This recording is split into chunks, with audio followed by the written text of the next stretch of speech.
Welcome back to the Gloria and Jen YouTube channel. We are back today with a new video. We're going to be going over some scary urban legends from El Salvador. This is part 2. If you want to check out part 1, it'll be up here somewhere or down in the description after watching this video. If you are new to our channel, my name's Jan and my name is Gloria. Yeah, let's get right into it. So the first story is going to be El Tabudo. This one is, they say it's very popular among fishermen. So, you know, people that go fishing and stuff.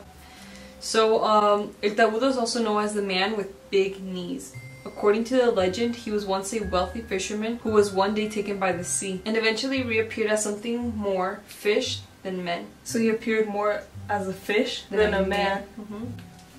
His signature being large wobbly knees. Wobbly? Oh my God. He now awaits all visitors that visit the lakes or lagoons, and he appears to them as a humble fisherman in order to gain their trust and confidence, so that he can lure them into the middle of the lake. Once he gets his victims to where he wants them, he reveals his true appearance and turns the large men into large, colorful fish and transforms the women. Did you hear that? It sounded like you tapped something. No, I didn't hit nothing. It sounded like outside the window. Okay, stop. I'm gonna. No, I really sounded like a. I'm gonna freaking jump. Okay, whatever. You jump at Let it. me check the cameras really quick. We see a face. I'm scared. So he turns the men into large, colorful fish, and he transforms the women into sirens of the sea. Here's like a little side note of like the thing that I found. It says El Salvador is full of delicious fish, so beware of the man with big knees next time you go to catch your meal. Ooh. That's scary though. What about if you grab a fish that was a man? Supposedly, you know, you're eating a human. That's what cannibalism. happened to this man though? Like literally he just got lost at sea and then comes back as this creature. He's like mixed, half human, half fish. I wonder if it's like a huge fish and then just the two legs like sticking out of the fish. You know what I mean? That's kind of scary. Like, I mean, you really don't want to just go to the lake just to have a nice evening, catch some fish, and then you end up turning into a fish. But, I mean, you have to go into like the middle of the lake or the lagoon. So if anybody's trying to lure you out into the middle of the lagoons, the lakes, don't fall for it. Yep. Because I do the little... You heard that? Are you sure it's not you tapping? I didn't move, that? bro. That wasn't, no. The next story is El Cadejo. This was a request from someone, right? Yeah, I think so. El Cadejo. This story comes in the form of two huge dogs, one with black fur and the other one with white. One represents good while the other one represents evil. The black Cadejo is an evil spirit who appears to those who wander late at night, using his hot red coal-like eyes to hypnotize his victims in an attempt to steal their souls. The white Cadejo is there to provide protection for his faithful believers, especially children. Some report to have seen a brawl break out between the two in a fight for the soul, while others claim that the white Cadejo has appeared to help a drunk wanderer to get home safely. Some versions of the legend state that after realizing how difficulties and the obstacles arise for the human morals in everyday life, some good fortune gods decided to create the white Cadejo in an attempt to offer some sort of comfort and protection to those of goodwill and good faith on earth. After seeing this, the devil got jealous and decided to make a black dog of his own to break havoc, counteracting the powers of the white dog. Regardless of its origins, El Cadejo, it's safe to say that the story inspires children to avoid wandering out after dark. I don't know, I feel like it was sort of, this one's sort of a little bit weird to me because it says that supposedly the white one is supposed to be helpful and nice, so it says that they have like fought before trying to steal the soul of the person, so doesn't that mean like they want to kill him? I've been trying to take the soul too. Yeah. Wait, so both of them are called El Cadejo?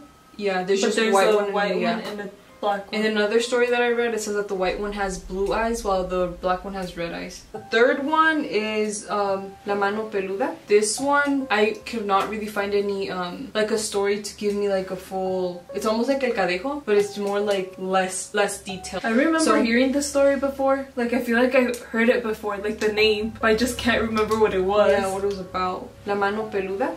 It says that La Mano Peluda is says to belong to a man who was killed during the Inquisition, and he was chopped up and buried in an old Indian cemetery. And then it says that his hand came back to life to try to get revenge, right, from his enemies while they're asleep. So he's trying to get revenge while they're asleep. Just the hand? Yeah, just the hand. But see, this is the part that I don't understand because it's not giving me details. So why is it named La Mano Peluda? Maybe if it's a person and then his body was chopped up and then his hand came back to life by itself. Maybe it's not just a hand, it's like this. Ah, the arm?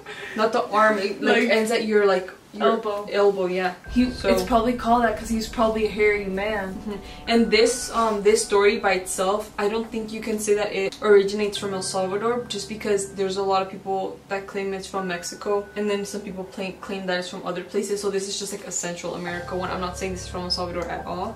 I'm just saying that but it's also known there. Yeah, it's known in El Salvador, but it's also known in different other places. So one thing that I saw that I also saw, they use this to scare children. I don't know how. I understand that would be scary for children, scary. But it's also said that, like, in another thing that I read, it says that you should wear socks while you sleep. But it makes no sense because it's just like, if it still scares you, wear socks. If it still touches you, you know, I don't know how to explain it. Dude, I don't know. That's scary. So wait, what does this hand do? Here, let me read a story that I did find. So it says, La Mano Peluda is a large, severed hand covered with hair found roaming around like different places. La Mano Peluda name means the hairy hand, and it is described as a hand covered with hair with unkept long fingernails. And it has a bone sticking out from the back of where it connects, so from your elbow, the bone is still sticking out. Is seen using its fingernails as legs so that it can walk around, so it's walking up like this. Oh, yeah, like this. It's like...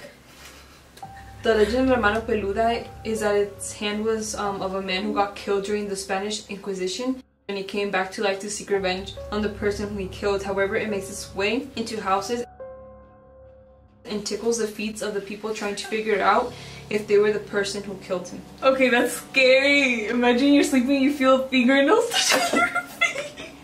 Oh my gosh, that one's actually creepy. And it's just the hand though too. I hope you're not laying down in bed right now at 4 a.m. Somebody said they were up at 4 a.m. watching these, and they said they were really spooked out. And I'm like, I get it, because I was editing one of these videos in the night and I was going through a bunch of photos to put in the video, and it scared me so bad. It was like probably like 2 a.m. when I was editing, and then I was like, okay, I shut the computer and I was like, I'll edit tomorrow, because I was getting creeped out. But imagine, that's so scary. It's just sort of gross though. Like a hand of a dead person, and then that's the nails touching you, like the bone sticking out. Oh my gosh, I feel like if somebody ever saw it, they'd faint, I think. They'd faint. Yeah, they wake up in the night and they see that. This just gives you more reason to like cover your feet at night. You know, when you're like covering yourself because you feel like the heebie-jeebies. Now, this is another reason. One thing that I just wanted to give like a small little definition is I was like, what is an inquisition? You know, since I feel like this pops up a lot in Central American myths. Inquisition was a powerful office set up within the Catholic Church to root out and punish the heresy throughout Europe and the Americas. Beginning in the 12th century and continuing for hundreds of years, the Inquisition is famous for its severe punishments and tortures and its prosecution of Jews and Muslims. I thought that should be, just in case you don't know what it means, because I also was just sort of like, what is an inquisition? And that is that's it. For El Salvador, yes. We have to make another part. These are interesting. Well, for El Salvador, I don't know if I can find more. Can you guys comment down below if you have more stories? We're gonna need to get a book or something. This second part was made possible because of a few comments that mentioned different types of stories. So if you guys have any new stories that you guys want us to talk about, mention in our next video, please comment it down below. We are doing Central America, but we have also gotten one that they wanted us to talk about, one in Middle Eastern Asia. So we'll try to look into other places as well. Yeah. And so if you guys have any other countries, please comment down below. We'd love to do more countries especially your country next. So please comment down below. We will be doing them and we are reading the comments. So thank you for that. We might reply late. Yeah, we might reply late. Jen's going back to school and I'm always working, so. Yeah, so whenever we get time, we try to read those comments and reply to you guys. So thank you so much. Please give it a like, comment down below. Remember to subscribe and turn on your notifications on so you can be notified when our next video comes out. Yes. Thank you for watching this video. Bye!